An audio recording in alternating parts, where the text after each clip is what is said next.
Tahu si tuan-puan, RM100 tu pada tahun 2000 dulu, kita boleh beli satu troli barang dapur. Tapi RM100 pada tahun 2025 tahun tu, nak isi separuh troli pun belum tentu cukup.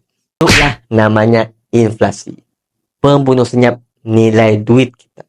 Bukan sebab kita boros, tapi sebab kuasa beli duit tu makin lama makin merosot setiap tahun. Bayangkanlah, gaji naik sikit, tapi harga barang naik berlipat kali ganda.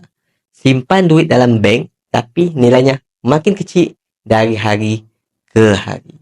Jadi, apakah solusi yang tuan-puan boleh buat? Iaitu simpan emas.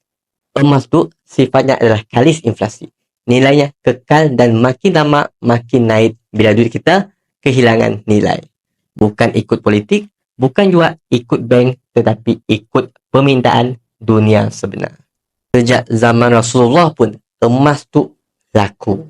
Mun tuan-puan simpan emas kini tu, tuan-puan sebenarnya sedang melindungi nilai duit tuan-puan daripada terus bocor. Dapat sesuatu, semoga bermanfaat. Follow kami untuk perkongsian ilmu emas setiap hari.